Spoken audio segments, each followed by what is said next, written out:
Assalamualaikum warahmatullahi wabarakatuh. Salam sejahtera bagi kita semua. Salam Pramuka.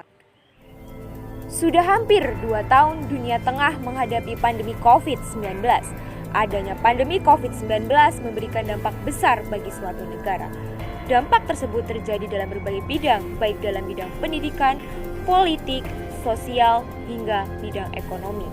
Hadirnya pandemi COVID-19 telah membawa perubahan terhadap dunia dengan berbagai tantangan yang tidak pernah terbayangkan sebelumnya. Berbagai upaya telah ditempuh untuk mengakhiri pandemi ini.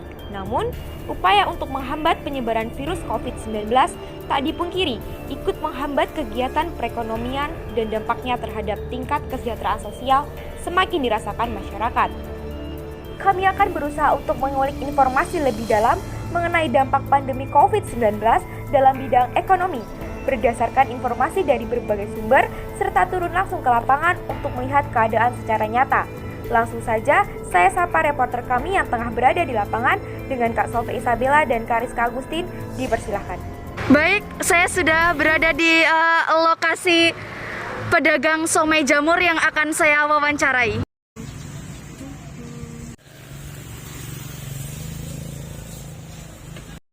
Baik Pak, dengan Bapak siapa ya Pak? Bapak Zainuddin. Baik, Bapak Zainuddin. Kira-kira pendapatan Bapak sebelum dan sesudah pandemi itu gimana ya Pak? Kalau sesudahnya menurun sekali. Baik Pak. Kalau sebelumnya alhamdulillah masih bisa untuk ini pendapatan sampai 200 gitu aja. Baik Pak, terima kasih. Bapak Zainuddin mengatakan bahwa semenjak pandemi COVID-19 ini, pendapatannya ikut menurun. Hal tersebut tak lain karena tempat beliau berjualan adalah di depan sekolah saja. Sedangkan saat ini pembelajaran oleh para murid dilakukan secara daring.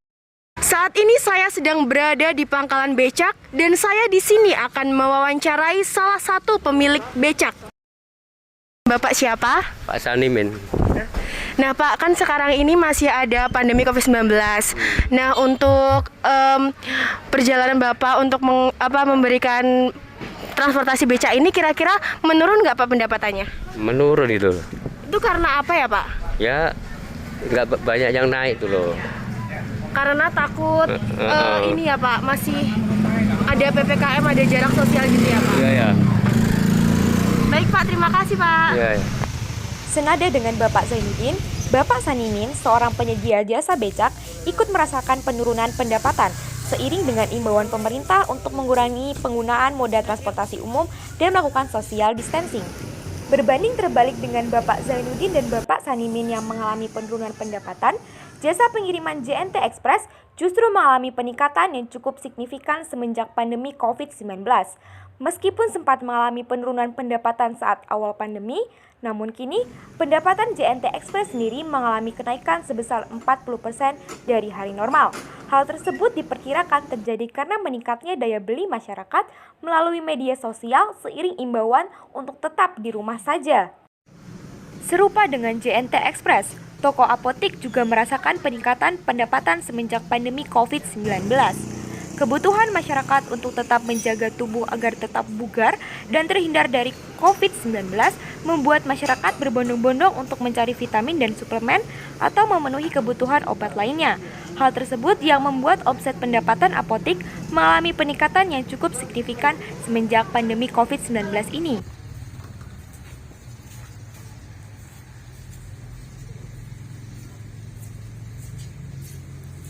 Setiap pramuka adalah kantor berita.